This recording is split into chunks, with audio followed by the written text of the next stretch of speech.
የአዲስ አበባ ከተማ የመንግስት ሰራተኞች ያጋጠማቸው ያለውን የመኖሪያ ቤት እጥረትና መቋቋም እየተሳነን መጥቷል ያሉትን የኑሮ ውድነት ችግሮች በስፋት ያነሱበትን ከተማ አቀፍ የማጠቃለያ ውይይት ያካሄዱት በዚሁ ባሳለፍነው ሳምንት ነበር። በውይይት መድረኩ ላይ ተገኝተው የመንግስት ሰራተኞቹ ላነሷቸው ጥያቄዎችና ምላሽና ማብራሪያ የሰጡት የከተማ አስተዳደሩ ከንቲባ አዳነች አቤቤ በበኩላቸው መንግስት የቤት አቅርቦት አማራጮችን ከማስፋት በስተቀር ለሁሉም ነዋሪዎች ቤት ገንብቶ የሚያቀርብበት አሰራር በየትኛውም ሀገር እንደሌለ ገልጸዋል። አክለውም በከተማ አስተዳደሩ ስር የሚገኙ የመንግስት ሰራተኞችን የቤት ተጠቃሚነት ለማረጋገጥ ከንግድ ባንክ ጋር የተጀመረውን 25 በ75 የቁጠባና ብድር ስርዓትን ጨምሮ 5 የቤት አማራጮችን በዝርዝር አስረድተዋል። ይህ በእንዲህ እንዳለ ለህብረተሰቡ በነጻ መስጠት ለሚገባቸው መንግስታዊ አገልግሎቶች ጉቦ እየጠየቁም ህዝቡን የሚያማርሩ አንዳንድ ሰራተኞች ከድርጊታቸው እንዲታቀቡ ማሳሰባቸው አይዘነጋም። በዚህ መድረክ ላይ ተገኝቶ የነበረው ጌታውን አንጭሶ ጉዳዩን በዝርዝር እንደዚህ ተመልክቶታል።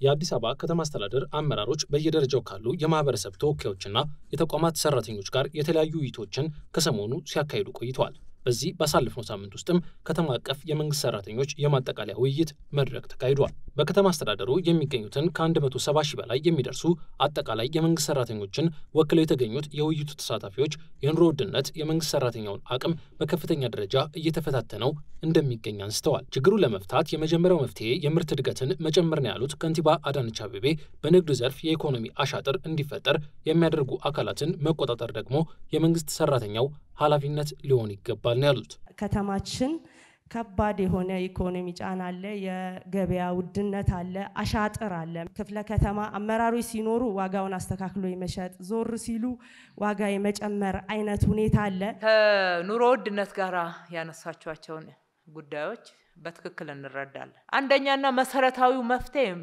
ምርትን መጨመር ነው። በከተማችን ላይ የጀመርነው እያደራጀናቸው ወደ ስራ ያስገባናቸው ተቋማት ውጤታማ ሆኗል። የእንቁላል አቅርቦት፣ የዶሮ አቅርቦት፣ የወተት የመሳሰሉት ከህዝቡ ዲማንድ ጋር አልመጣጠን አለ እንጂ የሸማቾች ሱቆች የትም አካባቢ በመስሪያ ቤቷቸው ያሉትም በውጭ ያሉትም የእናንተ ናቸው፣ የማህበረሰቡ ናቸው። ለህብረተሰቡም አቅጣጫ የምታሳዩ ናቸውና ዋጋ ሲጨምሩስ ሲያዛቡ አመራሮችን ሲያስተካክሉ ምን ትሰራላችሁ እናንተ? ከናንተ በላይ ማን ኃላፊነት አለበት? ለኛ ብቻ ለአዲስ አበባ ህዝብ ለኢትዮጵያ ህዝብ የተሰጠው የኑሮ ውድነት ችግር ነው የሚል አስተሳሰብ የለውም። የሲቪል ሰርቫንት ግን አቅማችን ደካማ ስለሆነ እንድትረዱን የጀመርናቸውን ድጋፎችና ድጎማዎች ማየት የሚገቡንን አይተን የምንችለውን እናደርጋለን። ያው ጫናው ቀላል ስላልሆነ በተለይ ምርት በብዛት ማግኘት እንዲቻል የሸማቾች ሱቆች እናንተ ጋር አሁን የሚያቀርቡት ምርት ሳይሆን በርከት ያለ የምርት አይነቶችን አቅርበው በተመጣጣኝ ዋጋ መግዛት እንድትችሉ ከኑሮ ውድነቱ በተጓዳኝ የሁሉም የመንግስት ሰራተኛ ችግር ነው ተብሎ በውይይት መድረኩ ላይ ጎልቶ የተነሳው ሌላኛው ጉዳይ የመኖሪያ ቤት ጥያቄ ሲሆን ለዚህም ከንግድ ባንክ ጋር የተጀመረውን የ25 በ75 የቤት ስራ የቁጠባና የብድር አገልግሎትን ጨምሮ 5 አይነት የቤት አቅርቦት አማራጮች በመንግስት በኩል መቅረባቸው ተገልጿል። የመንግስት ሰራተኛውም ቢሆን ከነዚህ አማራጮች የሚሻለውን መርጦ የቤት ተጠቃሚ መሆን እንደሚችል የተጠቆመው በቅርቡ ከንግድ ባንክ ጋር በጋራ በመሆን ለመንግስት ሰራተኛ ወደ 41 ሺህ አካባቢ ቤት ይገነባል ተብሏልና ይሄ ጅምሩ ምንድነው? 41 ሺህ የተባለው ኦሬዲ ወደ መደራጀት የገቡትን ነው። 120 ቢሊዮን ለ41 ሺህ ብቻ አይደለም። የመንግስት ሰራተኛው ከወዲሁ ተደራጅቶ በማህበር ቅድመ ክፍያውን ራሱ እንዲችል ቅድመ ክፍያ ከንግድ ባንክ ጋር የተስማማንበት 25 እጁን ነው። 75 እጁን ደግሞ በብድር ቤቱን መገንባት መሬት ማቅረብ። ኮንዶሚኒየም ቤት በ2005 የተመዘገበ ነበርና ያው ህዝቡም ተስፋ እየቆረጠ ነው። ይሄን እርሱ እንዴት ይያሉት ነው? እኔ እንደውም በጣም እንትን አይልም ሲባል ገንዘቡን እስከ ማውጣት ደረጃ የደረስኩበት ሁኔታ ስላለ ነው። ከቤት ጋር ተያይዞ ሪሶርስ እንደሌለ ሌላ ነገር እንደሌለ ከማድረግ ይልቅ ቢያንስ ሙከራዎችን ብናረግ እና ወደ መፍትሄው የምንድበት ነገር ብናመቻች የሚል ነገር አለኝ። ቤት መንግስት አቅርቦት እንዲጨምር ነው የሚያደርገው እንጂ ለመንግስት ሰራተኛው ሁሉ ለነዋሪው ሁሉ ቤት እየገነባ የሚያድል መንግስት የት ሀገር ነው ያለው? ባደጉት ሀገር ሰምታችኋል? ልምድ ማንሳት ትችላላችሁ? አንደኛ ግንዛቤ ይስተካከል። ግን የቤት አቅርቦት እንዲጨምር እሱ ደግሞ ተመጣጣኝ ዋጋ እንዲሆን አፎርደብል እንዲሆን የማድረግ እርምጃዎች ነው መንግስት የሚወስደው። ለዚህ 5 አማራጮች አስቀምጠናል። አንደኛው መንግስት የጋራ መኖሪያ ቤቶችን እየገነባ የሚያቀርብበት ፓኬጅ ነው። ሁለተኛው በቁጠባ መልክ ለክራይ የሚቀርቡ ቤቶችን እየሰራን የምናቀርብበት ነው። ይሄ መንግስት የሚሰራው ነው።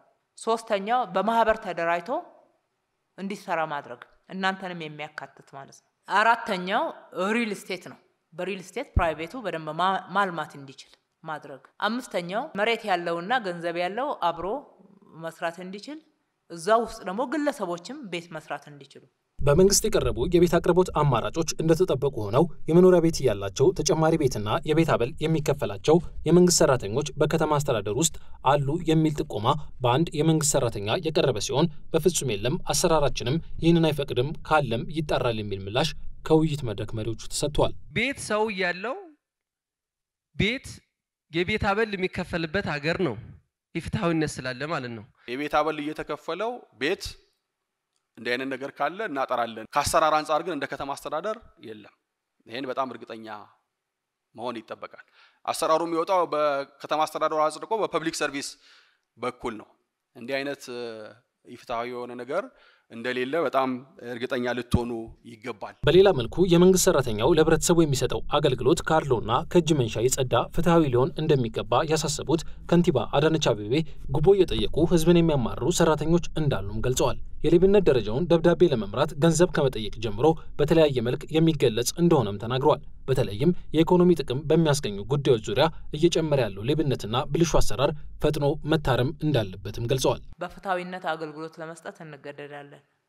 ይሄ የውዴታ ግዴታችን ነው ማለት ነው። በተለይ ኢኮኖሚያዊ ጥቅም የሚያስገኙ ውሳኔዎችና አገልግሎቶች በሚሆኑበት ሰዓት እንዴት እንግልት እንደሚደርስባቸው አንዱን ኬዝ ባይ ኬዝ እየደረስንበት እየፈታን ነው። ግን መሰረታዊ ለውጥ ደግሞ ማምጣት አለብን። መሰረታዊ ለውጥ ለማምጣት መጀመሪያ እንተማመን ከናንተ ጋር። እነኚህ ችግሮች አሉ ወይ? አታውቁም ወይ? አጠገባችሁ አይፈጸሙም ወይ? አትፈጽሙም ወይ? ከነኚህ እንላቀቅና መብታችን እስከ ጥግ እንጠይቅ።